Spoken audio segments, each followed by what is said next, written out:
Hello everybody, welcome to 1v1 Boss Rush Games interview series here on bossrushgames.com and your podcast service of choice. I am your host, Corey Deering, and alongside me for this 1v1 is that retro code, Eddie V, Edward Varnell. Hello everybody, how are we doing today? Wow, Ed, good job. Great job. It's like you've never podcasted before in your life. Yes, I have done multiple shows. And still do. Oh man, how's it going, Ed? Are you ready for this? This is our brand new show that we are debuting here on the Boss Rush podcast feed and on YouTube and our website. Are you ready for this? You are the very first episode. I am elated. I'm so happy for it to be interviewed. Yes. Yeah, I'm so excited.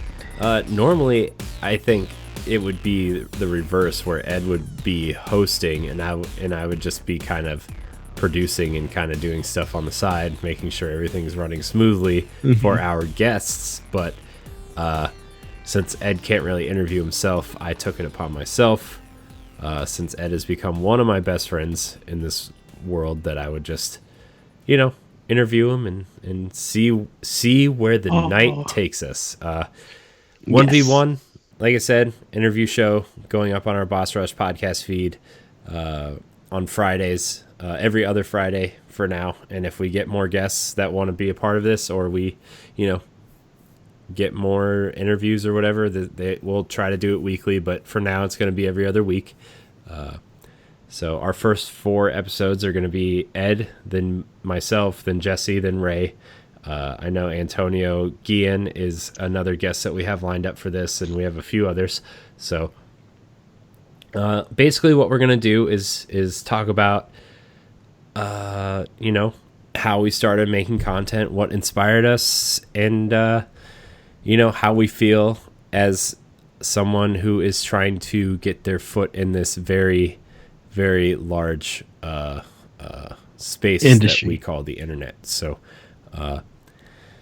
Ed, I met you in a comment thread on the Nintendo voice chat forums, the IGN Nintendo podcast. Yes. And we kind of became acquaintances that way, commenting and stuff. And, I was doing stuff with DNA, the DNA network at the time, and we were talking about a Nintendo show for that network. But of course, I was doing that show or doing that stuff with a movie buff, a hardcore Destiny player, and a hardcore PC games player. And no offense to any of them, but none of them are very good at talking about Nintendo stuff. let's be honest. So we tried a few things that way, and then I just asked you if you wanted to Nintendo with me, and that's kind of how it started. But for you started way before that. When did you start with? Because you were doing the moment on Skirmish Frogs, you're doing Optional Opinion, you're doing a bunch of stuff before we even met. So how tell me about your content beginnings, right? Like what was your first thing? Where was it? What were you doing? Tell me. So this goes way back, probably around later, about 2005, 2006, before I even got into podcasting and creating content. I have always been a big fan of Electronic Gaming Monthly, better known as EGM. Weren't we all? And and even GamePro. And my mom would buy the magazines because we'd be at Walgreens, and I always asked her to get one per month. Never subscribed to her or anything. And then Ziff Davis, who were the owners of EGM, they got onto the internet, and later on the OneUp.com. And so OneUp ended up being a place where people from different parts around the world could come together and start writing blogs and writing, telling their gaming stories and everything. So I ended up actually just going on there and writing content, personal content. And even though One Up is now closed and shut down and the website's not there anymore, I was always doing a lot of writing. One of my passions was writing about stuff, and I played many games and stuff. I couldn't really talk to anybody about it, so I kind of just wrote, and I actually met one of my friends, Justin Villarreal. He had his own network. The Anomalous Radio Network, and he kind of got me into podcasts because we started talking about games, and so he told me what equipment to get, like how podcasting and stuff goes, and I was like, I got into it. I was just like being able to talk about my podcast. Funny thing though, there used to be like UView or U-turn or something like that, a U page or something like that, and I would do video podcasts of Optional Opinion, and I would be there for like about 15 to 30 minutes just talking about random stuff. But that's kind of how I ended up started listening actually to OneUp.com and their podcast and watching the One Up show. And it was just very entertaining and liberating to, be able to make content about video games. Because I feel like now my voice could be heard since I can't spread my voice around my city and things like that. So it grew all the way from up there. And just like you said, we met on Facebook and the Nintendo voice chat thing. And I became a fan of the Digital Nerds Advocate, DNA. And when you asked me if I wanted to host a podcast with you, Nintendo Pod Block, I jumped at the moment that I could. And there's some episodes that you guys don't see me if you would go like way back and you see older videos. Yeah, I mean, like how Pow Block started was it was going to be like a 10-minute segment on just a YouTube show, right? Like that's why it's called, I mean, other than the play on the Pow Block, which is famous from like the original Mario Brothers game, right? Like the point was like it was going to be a 10-minute block of just Nintendo content on the channel, and we had questions come in, and I had my friend Joey read these questions to me, and I would answer them, but it wasn't really like a conversation, and it didn't like as much as I love Joey, I still talk to him to this day, right? I just talked to him the other day. He's amazing. It wasn't really like a real heartfelt Nintendo conversation, right? It was more of like a bit type thing, like it was more of like a bit instead of a podcast. And I wanted it to grow, and like we had for DNA, we had an amazing community that, it was awesome, right? And like that's how Nerds Gone Rogue started. It was going to be our online community podcast for DNA, where we were going to have our members of the community on to talk about games in a way that maybe they weren't comfortable with starting their own, because like starting something is kind of like it's kind of overwhelming for people, right? Like it's kind of, I want to do something, but this is kind of overwhelming to start. Where do I start? How do I start? That kind of thing. And I wanted it to be a way for people who were interested in podcasting to come on and talk, right? And yes, as our online community grew and Nerds Gone Rogue grew, Pow Block kind of transformed into the Nintendo podcast you guys know today.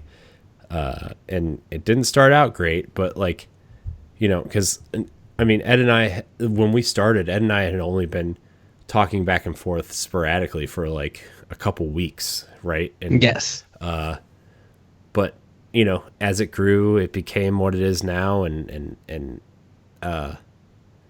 yeah, the rest is history. But we can get into that on another on another conversation. But yeah, I'm glad you said yes, because Nintendo Power Block is far and away my favorite piece of content that we've ever done. Like for Yes. any whatever network it's ever been a part of. Like, you know, even now, as much as I love like Boss Rush podcast and talking to Ray and Jesse and everything, like Nintendo Power Block always just feels like it just feels like Home in yeah, a sense. yeah, Well, it. I've always grew up on Nintendo as a kid, and one of my three systems that I didn't completely own, but I played on was the Atari 7200, the Sega Master System, and the NES. And I played it as a kid, so I got exposure to a lot of games. But Nintendo was always the one I was running to. Nintendo was the one that gave me my video game skills, and so my love for the company just continue to grow and grow and grow. And sometimes it's been controversial with some things, some people, but it kind of shows like my dedication and my love to Nintendo. Not all of their games hit with everybody, but people know that I fight for 'em. And for Nintendo games, and I kind of love what they try to do to change up the landscape of how gaming is. And I always, that's why I always feel like Nintendo is my number one company, because yes, they want to do fun, but I always feel like they want to be innovative. They want to try different things, and they want to change the view on how games are made and played. I guess as a growing up as a kid and growing as a teen, I always stuck to Nintendo. My brother stuck to Sega, but I will always play on his system. Actually, I beat more of his library before he beat anything of mine. I think he may have beat like 2 games on the Super Nintendo, and pretty much everything that he had on his system, I beat him. Besides like Joe Montana and Joe Montana 2.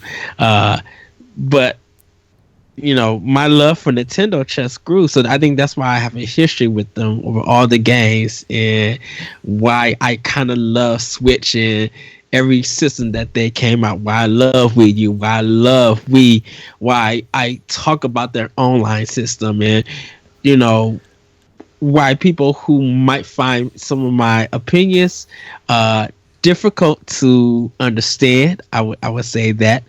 Um, I put those out so I could change people's perspective. And yes, there's ways to challenge them, but there's ways to be like, oh, okay, I could see where he goes because I didn't even think about that. I was thinking one way, but his view, his opinion opened up another way to have a conversation about something. And so when you ask me about Nintendo Pop Block, I found like, of course, I found like my best friend. It's just like I have a friend who also loves Nintendo, who geeks out about video games and geeks about Nintendo. He wants to do a podcast with me. Yes, let's do this. Let's go all in. And this is kind of what we built and everything. I know, and like. Even if I disagree with you on a lot of things, I will defend you because you're my friend, right? And I think that's what's important. I think that's why our show is as successful as it is. To be honest with you, like I'm kind of surprised is the wrong word, but I'm kind of like impressed at not only Power Block's growth since we started, right? But like, yes, we stopped Power Block. Well, for the first time, we took a little bit of a break because scheduling, right? Like our schedules were all over the place, and we couldn't get an episode in, so we took a little bit of a break. But we stopped Power Block to form the NX show, which is what a lot of people know now as Boss Rush Podcast. Yes, because we wanted Jesse in there, right? And I asked Ray to come on the show to be like a fourth chair, and he did. And like, I wanted that to be like a big discussion podcast of just games, and everybody was in there. But the overwhelming amount of people who were not only upset that the show was ending, but were like verbally mad that we ended Pow Block to do this new thing was just a sign that we needed to keep it going, right? And bring it back. I think it only took about 8 or 9 episodes before you and I were like, yeah, we need to come back as Pow Block, because you know it's what people want. And like, you know, I feel bad that like Jesse and Ray aren't like really a part of it anymore, but they still are, right? But like, yes, Boss Rush podcast is like when all 4 of us get together to talk about it. We don't have to limit our conversation based on the show we're doing, which is kind of like what Pow Block and Arsenal X were. So yes, and those shows, Arsenal X and Pow Block, were specific shows dedicated to those brands, right. To Microsoft and to Nintendo. And don't forget, we used to have a PlayStation podcast before Nerds Gone Platinum. And even though we had various discussions on that one, it was always good to be like... We actually had 2 PlayStation podcasts. That is true. If you remember DNA, we started a PlayStation podcast called Dual Shocked. Yeah. And it was, I think it was you, me, and Adam. Yeah. From way back then. So. Yes. Yeah. Yeah. And it may sound like I didn't like Sony, or I didn't, you know, wasn't really for the Sony. That's not true though, because you were a bigger PS3 fan than you were a 360 fan. Exactly, and which leads it to my Venture Beat days. And the reason I say Venture Beat days is because, and a little bit of IGN, when I used to do some more blogs and stuff, because I couldn't do 1UP anymore, I went to Venture Beat and started writing for their community, and kind of had some like top 5 blogs of the week and stuff. And I wrote a piece about not liking the 360, and it was never about the games. And I think that's what a lot of people really got pissed off of that. They got pissed off about that and Grand Theft Auto 5, but that's for another day. Remember how when you wrote the Red Dead piece for Dirt's Gone Rogue? Remember how many people were mad at you for that too? And this is the weird thing about the Red Dead piece and even the 360 piece. Let me touch on the Red Dead piece. I gave Red Dead Redemption 2 pretty much a 3. I think it's a fair score. Right, and don't forget, at that time, on Nerds Gone Rogue, and people could go read it if you can find it. We didn't have a review score at all. I always did my personal review score and what I literally thought about it. Don't care about how the... Yes, the Yoshi coins. And those kind of represented any kind of score. If you want to put a numeric score, you could have, and everything. But it was always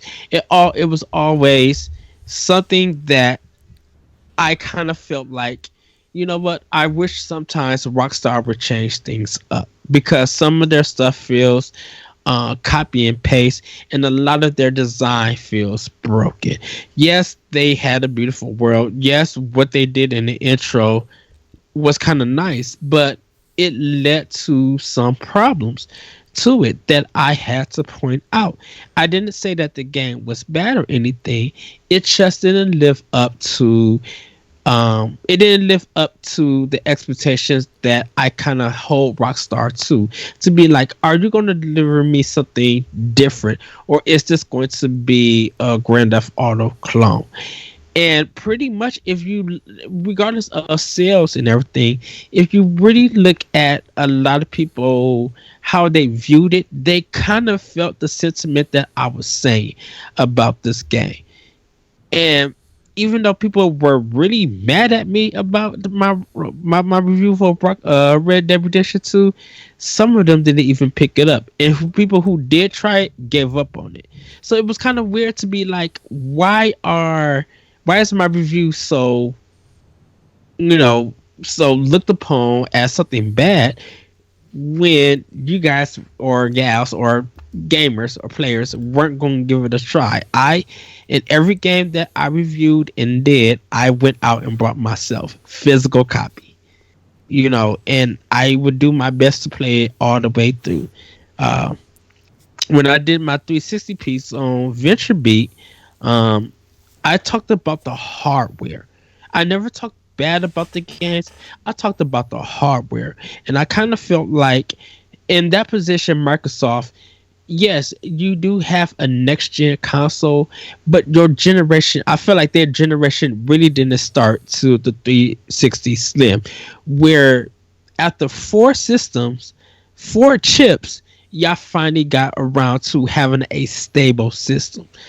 I've never, besides PlayStation 1, or even a little bit of PlayStation 2, had I had to do anything to make sure that my machine wouldn't overheat or to even get it working. Why are people wrapping a towel around? What's this red ring of death? Why is it always happening on all of these consoles from 360? So people keep buying the system, giving Microsoft more money, and they return policy and fixing policy, which is bad. So people got mad at me because they felt like I hated 360. I didn't hate it. I just didn't like the fact that Microsoft, as a software and hardware company, didn't have that system right to go. I think Xbox One is a great system. Yeah, I mean, even like, say what you will about that original Xbox One, like, they made sure they over-engineered the crap out of that box to make sure they didn't have a 360 situation again, right? And yeah, I think the S and the X are beautiful consoles, right? Yes. And I know the Series X is coming out this fall as of this recording. Like, I think that's it's an interesting design choice, to be honest with you. Like, I'm still trying to wrap my head around that console, like the way it looks, right? But like, it's a nice, sleek looking box, and I think Microsoft is really trying to make sure that not only are they over engineering the box on the inside, but they want the box to look like it fits in a modern living room, and I think that's where they have actually succeeded since the S debuted. So yes, yeah, and kind of my thing with a little bit with with SX, is that I'm holding I kind of hold companies up to a standard, regardless if it's Nintendo, Sony, or Microsoft. I kind of hold companies up to a standard, and I'm holding Microsoft and Sony up to this 4K 60 frames per second, and we can have a discussion and talk about that. But I kind of talked about like marketing that doesn't really do nothing to draw anybody in, if when in reality it comes to your actual product coming out and it's not there. And so at least with Nintendo, I know what I'm going to get, and the standard that I hold Nintendo to is, please do not follow any other trend. Continue to do your own. Make the games that you want to make. Change up the gameplay. You got a ton of well-known franchise and bringing in more new IP and everything. Yes, the content ID stuff was bonkers and everything in the past. But there's been just something about Nintendo and their games that it feels special in a way. They're just sharing it around the world. When it comes to Nintendo games, you can have a bigger discussion and everything. Not compared to Microsoft and Sony. You can have discussions about them, but those are more challenging discussions to be like, if let's not talk about the known, talk about something that you don't really talk about with those games, and let's have those conversations.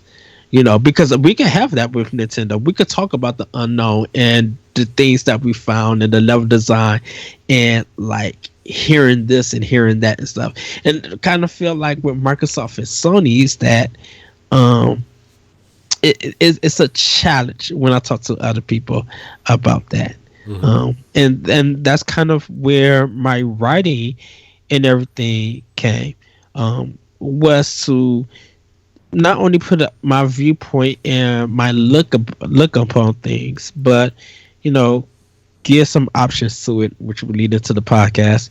To challenge people to be like, go outside the regular known discussion you're able to have, and let's have a different conversation that us mostly don't talk about. Yeah. So. Yeah, I mean, look, you write about where your heart is, right? And that's, Mm-hmm. I mean, that's, look, I don't consider us experts by any stretch of the imaginations or insiders or anything, right? Like we just aren't, but we are passionate about the games we love and the systems we love and the companies that we love and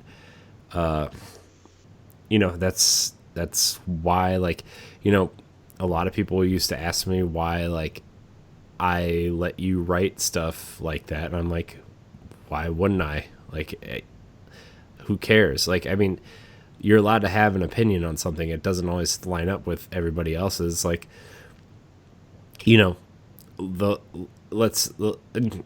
stepping away from video games for a second. Sorry. But like the last Star Wars movie, right? The Last Jedi. Mm-hmm. Everybody apparently hates that movie. I liked it a lot, right? And I haven't seen the newest one yet, but it seems to be a pretty split movie, right? And yes, I think people are allowed to have their opinions, right? And I'm not going to say, you're wrong about something if it's an opinion, right? And that's why, on Nerds Gone Rogue and now Boss Rush, like, you're going to be allowed to write your opinion about something as long as it's like well thought out. And I'm not just saying just you, I'm talking about any one of us, right? Like, as long as it's well thought out, you have things to back your opinion in a constructive way. Like, that's what I think opinion pieces should be about, right? And yes, that's why I let you write whatever you wanted on Nerds Gone Rogue, because I believed in what you were trying to say. And like I said, all my pieces that I write is to challenge. I do give my opinion about something. I try. There are some pieces that seem like I'm not disgusted, but that I know that a company that is known for doing great and quality work can do better, and they have to challenge themselves. They just can't settle for good sales and call it a day. That, to me personally, that's not serviceable. That doesn't make you grow as a company sometimes. And I kind of feel like, with my opinion, like I said, that it challenges people to respond in a way. Or if they want to be respond angrily or they want to hate it, they have every right to. You got every right to disagree with me. You got every right to hate the piece and call it trash or do whatever you want to. But it's out there. I just want people to take the time to like read it and kind of see my viewpoint of coming, because a lot of us in the gaming industry and on podcasts and internet, we don't have these conversations.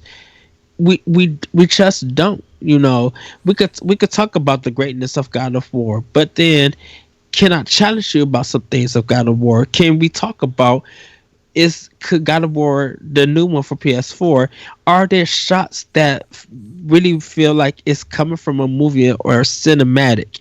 Can we talk about or relate it to maybe Japanese lighting and things of that nature? Can we have those conversations? And sometimes in the gaming community, we can't have them because we're too focused on I got a platinum or I did this cool boss fight and that's it.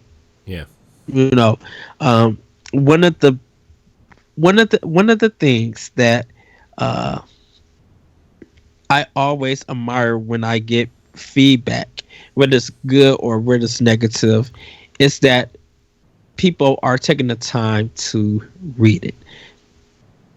If you could take the time to read it, and yeah, there may be some English mistakes. Okay, my brain and what I type is different. It's running about 100 miles per hour. That people take the time to just read it and take it in for a moment, and then if you want a rebuttal, yes, do a rebuttal to it. You know, go in the comments and say something. If you don't like it, you know, don't. If you don't like it, be critical, but be in a respectable manner in everything.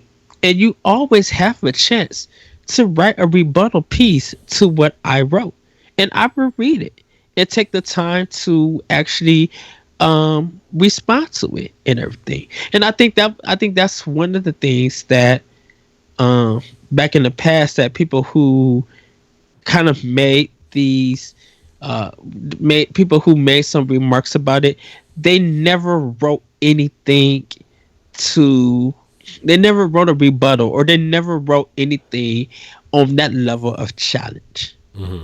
And I kind of always felt like, well, yes, I'm getting good feedback, but write something.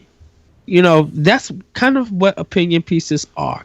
You know, it's something that you write or you view something and you want to speak on it. If you don't like one of my reviews and stuff, write an opinion piece about it about why I'm wrong and let me read it. You know, and we can always have a conversation. Now, I love having conversations, and I think that's why I love doing podcasts. I love having these one-on-one or these multiple conversations with different people about certain topics and certain things because we get to express our views, and there's not an official right or official wrong. It's just good to know where people are coming from, and there are going to be times that yeah, we might disagree, but we always could laugh later on. I mean, You know, there's been times. how many times have we disagreed? I mean, we've been doing shows for what, 4 years or something now, and like, Yeah. how many times have we disagreed on stuff? You know, like, I bet at least once an episode we disagree on something. Yes. But like, you know, that's what makes good conversation. And you know, we live in a world where the internet just feels like a shouting match, right? Instead of like Right. having the conversation, instead of, you know, oh, well, why do you think this way? And maybe, you know, if we have a decent conversation about it, I can see your point of view. I might not agree with it, but I can see why you feel that way as opposed to how I feel, right? Like, and Right. we live in the internet age where everything has to be condensed into 140 characters and it's a shouting match, and you know, one person doesn't like this one person because, you know, they have a different opinion, right? And I think in this kind of post Trump world, right? Like, not to bring politics into it, but I feel like everybody's kind of like on edge a little bit, even, and that makes it even worse, right? And Yes. and I'm not just saying that because, like, you know, I mean, the internet is a strange place. And that leads to why I started the beauty of video games. Why I take 3 weeks in September, and I got to be more successful in all my writings and podcast stuff. I take it for 3 weeks to celebrate video games, to be very positive. One Piece is going to be talking about maybe some of the downfalls to it, but that's the beauty sometimes of failure. Failure sometimes can make you better.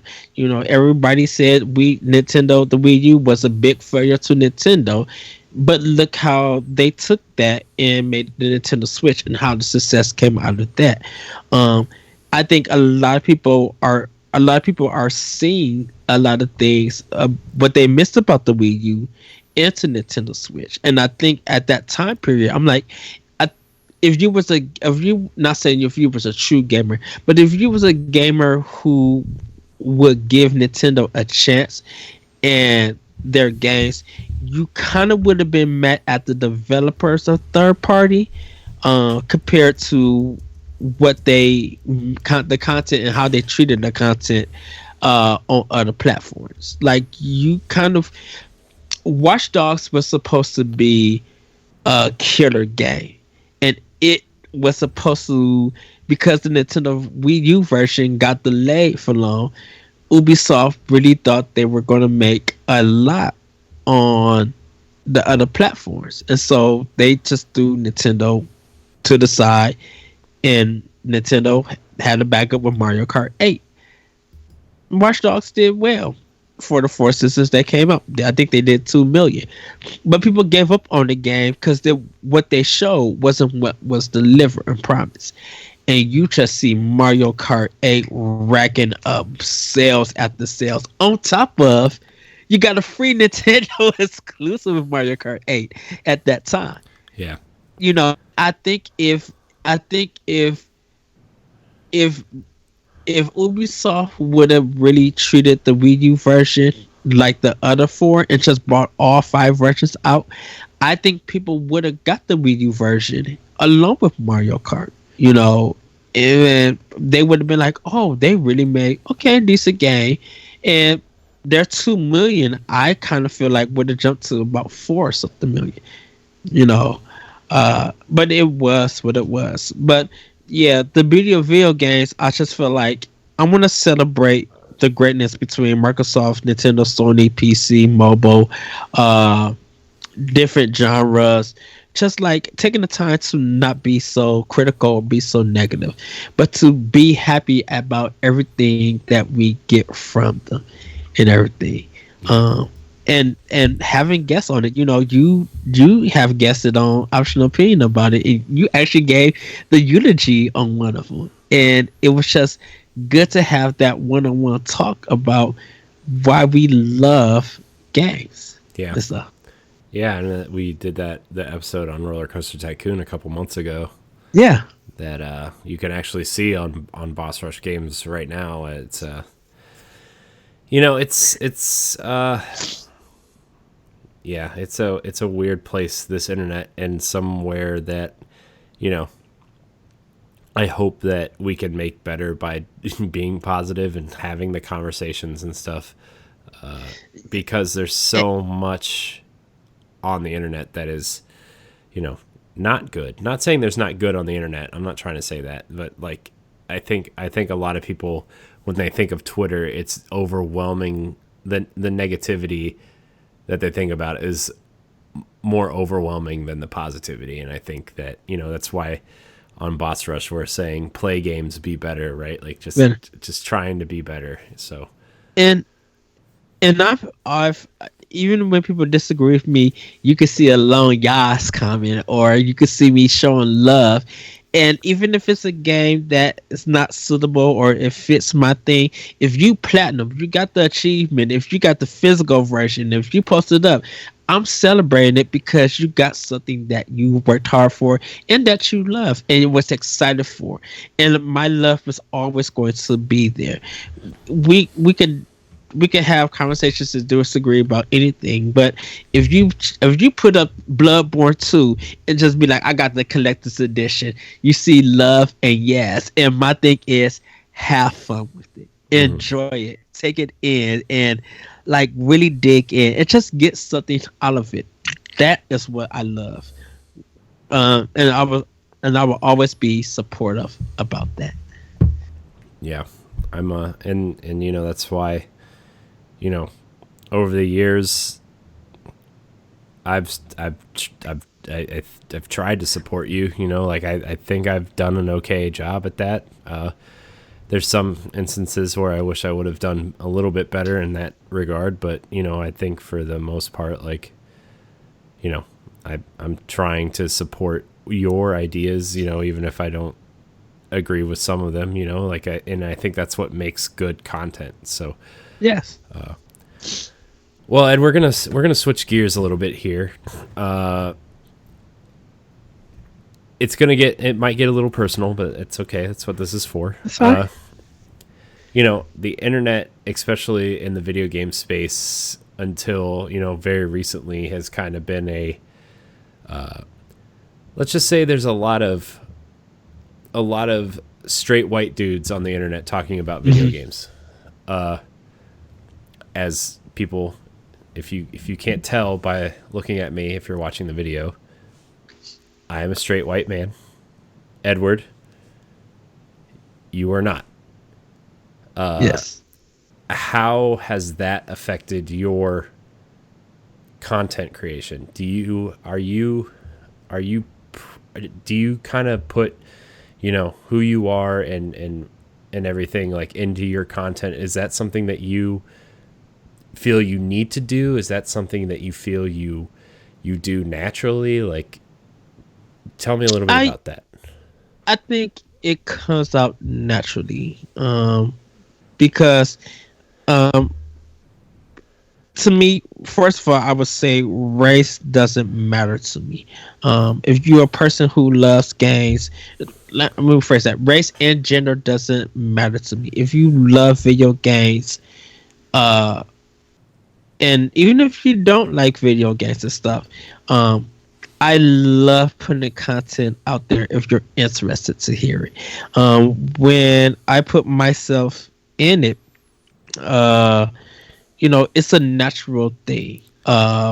When I talk about preferences and things about that, I always try to view it, you know, from both sides, from a straight side, from a gay side, you know, as a bi person. I try to come at it at different ways and stuff. I actually, funny enough, actually before I never wrote this piece, but I have a 2-part thing from Old Optional Opinions, is talking about can video games affect your sex life, and the goal of it was to talk to a person who is gay, a person who is straight, and a married couple, and really get their viewpoint on how games can bring people together and also bring it into the bedroom, because it was something that I thought was a cool idea and everything, and it was good to have those conversations. So I when I put myself out there, I am to my work and stuff. It's just a natural thing and everything. So and you know, I kind of wish that more people will just be happy with what other people are playing. It gets disgusting kind of when people are saying that a certain kind of person shouldn't play a video game, and I'm just like, you need to support that person to play games, and you need to support this diversity of people who are making games or making your favorite. Like, if you love Jedi Fallen Order, different kind of people came together to work on it and stuff. And so you shouldn't be mad if a gay person or a black person or or an Indian person is playing their game and it's their favorite. They shouldn't be getting discussing comments or anything like that. You should be able to root them on whatever they play and everything. Yeah, I mean, I agree. I mean, like, that's like, it's a lot of the reason why I wanted to do content with you is because you are so different from me, right? And Mm-hmm. I think you know, not only do your opinions like differ from mine sometimes, but like just your background and your voice and your who you are differs so much from me, and I think that makes interesting conversations as well. You know, I think Yes. because like honestly, like that's something I never really thought about a whole lot, right? As growing up playing games, like if I was playing, you know, I mean, like Mario is a white person, right? Like a lot of games that I played growing up starred usually a grizzled white dude, right? Like, and something I never even really thought about or paid attention to until probably the second Tomb Raider game for PS1. I was And like, oh, well, she's cool, right? Like but even then I wasn't thinking about it. I was like, this is just a cool game, right? Like all right.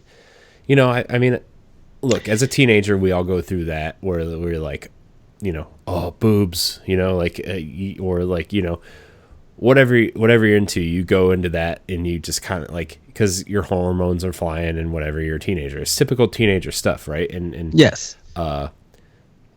you know, you think about that, but you know, as I grew up, at least, like, I never really thought about race or sex or anything in terms of games, like, because I never needed to really, you know, like a lot It of the was characters, a lot of like it was just like, you know, I never came from it and came to a game thinking about it because I never had to, or like, you know, I was too busy playing Ninja Turtles or something stupid like that. But like, you know, a lot of the characters in Halo are white, right? Like a lot of yes. like Nathan Drake is white, Lara Croft is white. Like I never really had to think about it the way that maybe like when you were playing games growing up, like did you think about stuff like that?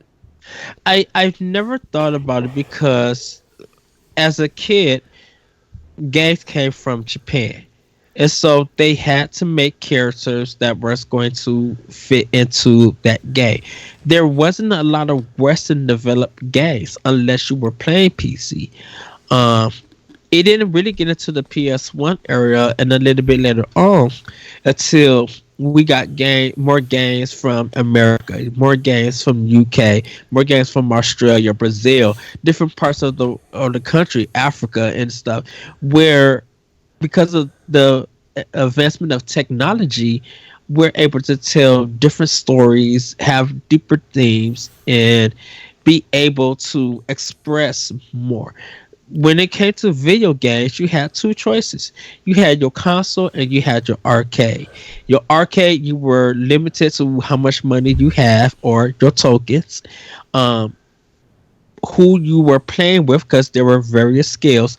What you were playing because you had pinball also in there in the arcade and stuff, and you kind of had maybe a game that is one player or that may have something like really kooky or wacky from it, and all of those still came from Japan.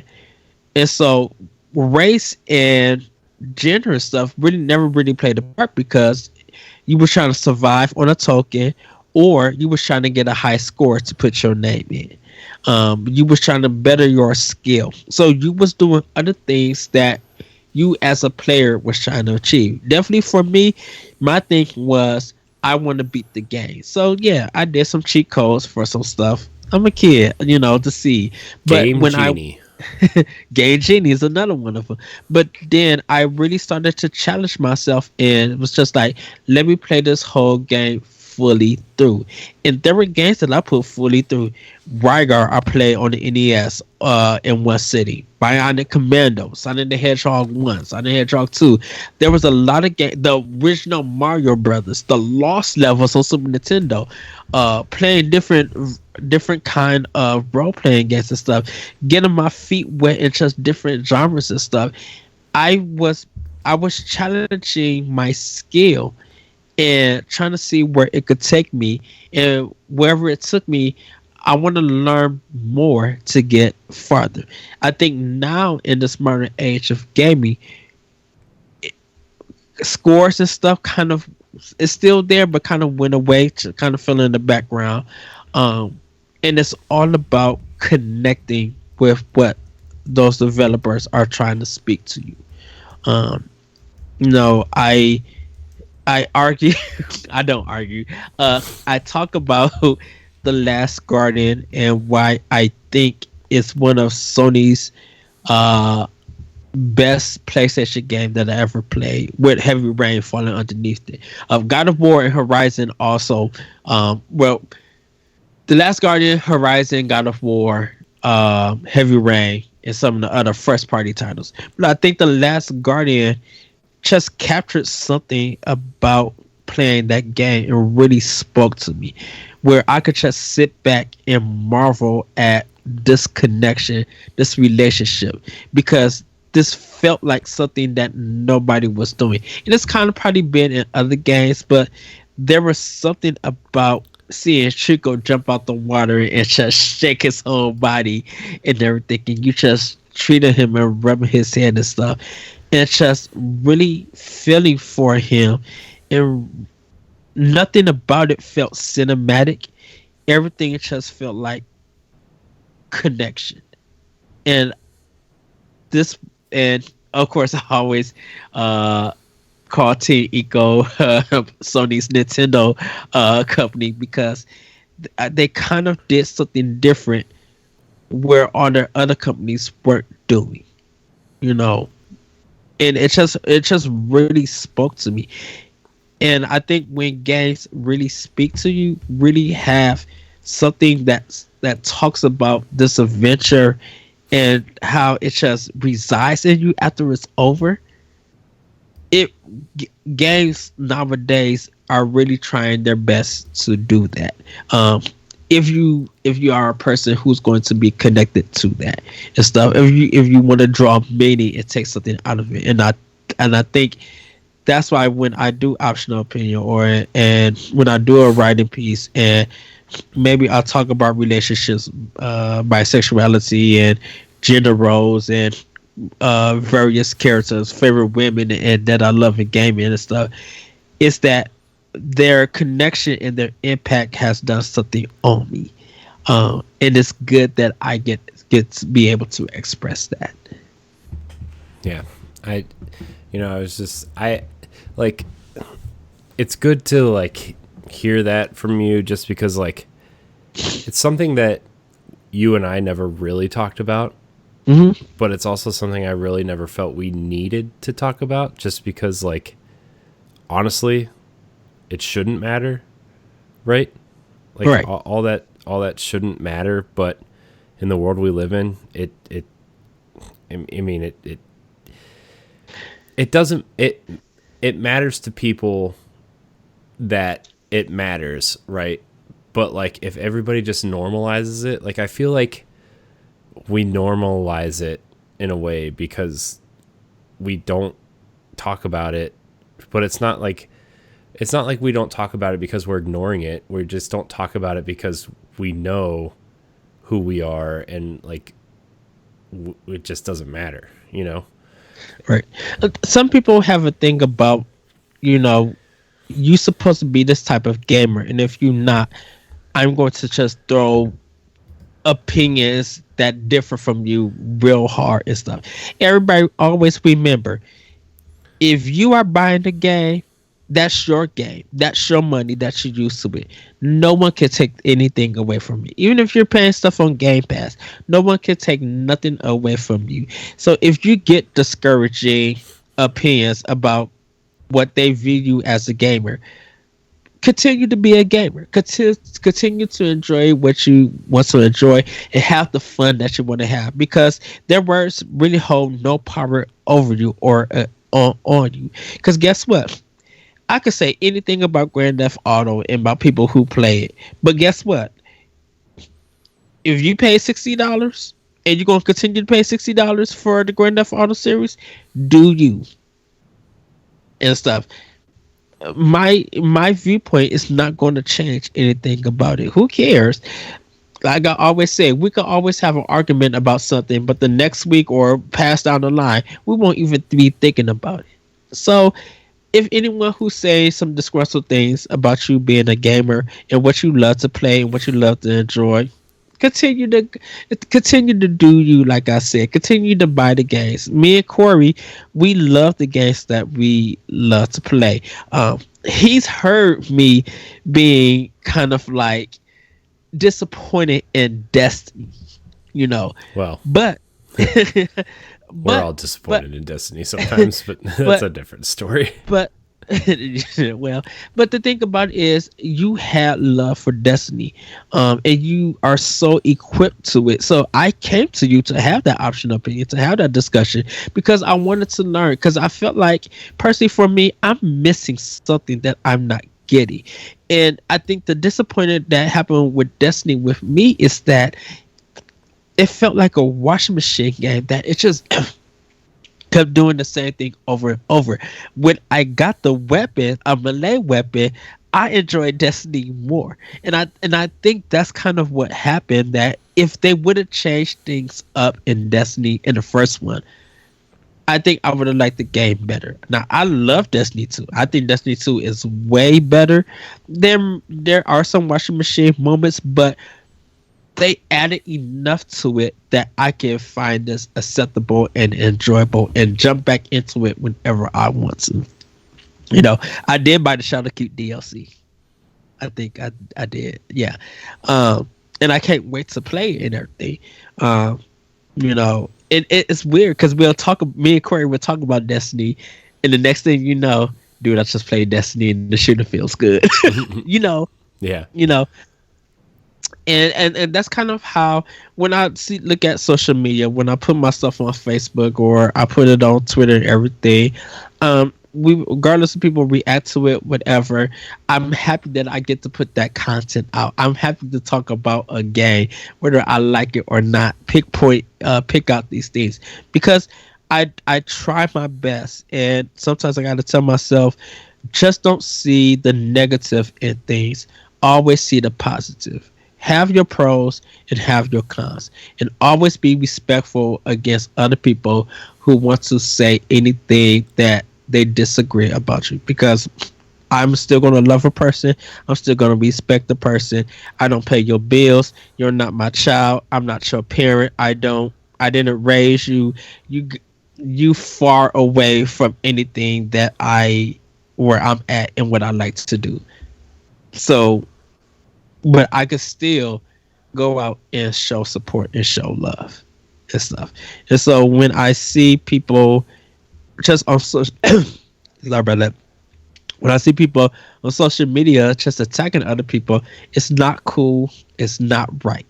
You know, if you have an opinion about something and you want to say something about it, be respectable and be critical about it. Be like, I can see where you're going, but that's probably one of my problems that I have. I don't know why they decided to do this, but if you feel like that it worked in the narrative for you, that's cool. And you leave it like that. Yeah. Just leave it like that. All right, Ed. I'm going to ask you a few quick fire questions here to wrap up this 1v1. Man, this conversation I feel like this first episode was like, not that I didn't think it wasn't going to be good, but it went way better than because like sometimes like when you start a new show, sometimes they get in it takes a couple episodes to get into a rhythm, right? Yeah. But this one, happy with it. So, all right, Ed, couple quick fire questions here. Yes. What is your favorite Nintendo console of all time? Favorite Nintendo console of all time is going to be GameCube. What's your favorite Nintendo franchise? Favorite Nintendo franchise is the Mario Brothers. What was the very first game you ever played?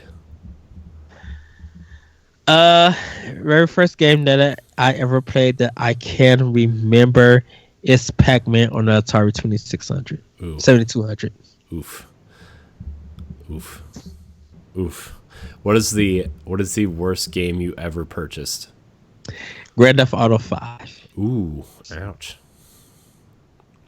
All right. Well, that's it. That's all I got. That's all I got for you.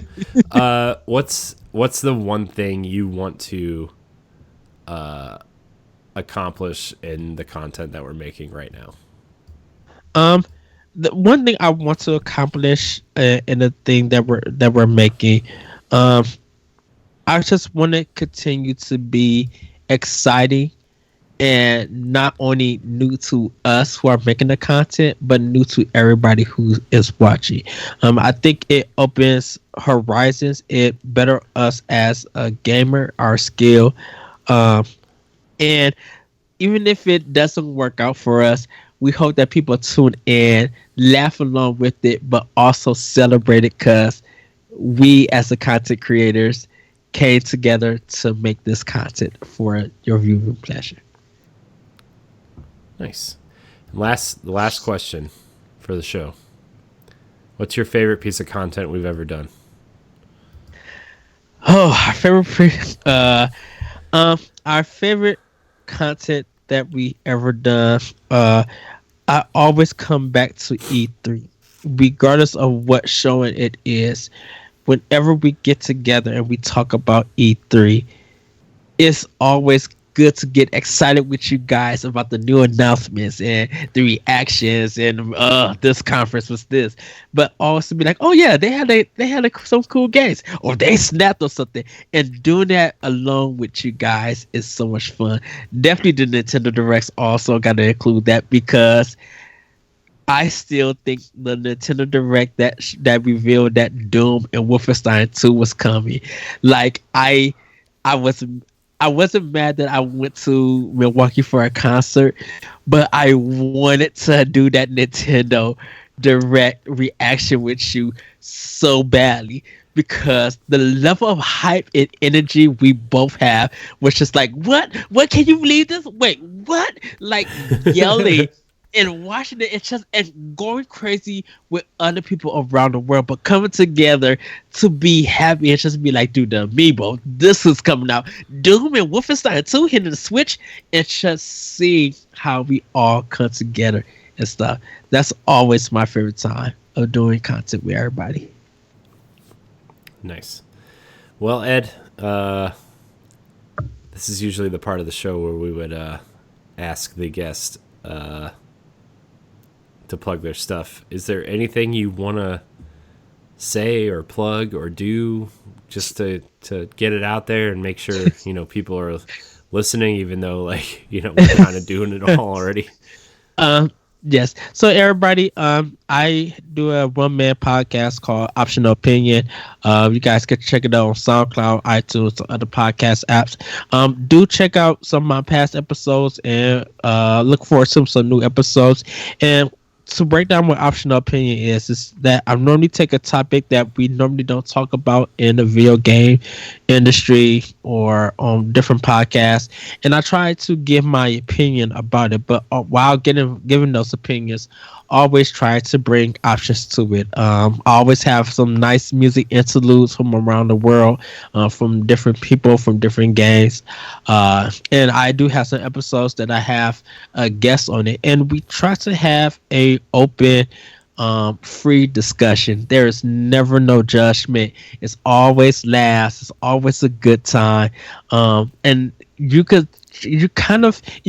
you want to get an idea of how a podcast evolves and stuff, definitely look at Nintendo Power Block.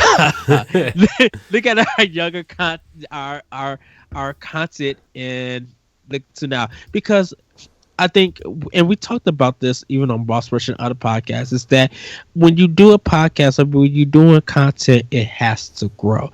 When I was doing Optional Opinion, I was doing it with my friend, like I said, with Justin, and I was doing it, recording stuff with a headset. The quality wasn't right. I went through different various things to actually record my show and everything, and there's still some tricks and stuff that I did, but I invested time and money into the show and everything, and kind of that's what I did with Power Block. And when I do with Arsenal X, what I do with the NX show, what I do with Boss Rush, when I do with World 1 podcast, and everything else, I always try to put time and money and effort into it. And I know a lot of my opinions differ, but it's really kind of good to hear someone who talks about things in a different manner. Um, to and whether it makes you happy, whether it makes you be like, wait, what, huh? Think about it this way: if no one else is talking about it, and I am, let that be a avenue to be like, oh, that's a different point of view. That's cool. Oh, I love this track and stuff. And that's what optional opinion is. The beauty of video games, like I said, I started that 5 years ago. And it's like I said, it's something to celebrate the great things about video games. And I try to do 3 weeks of writing and episode podcasts with various podcasters and do a eulogy. This year we did a Feeling Villainous, where we celebrated the beauty of being a villain and everything, and it was a good thing.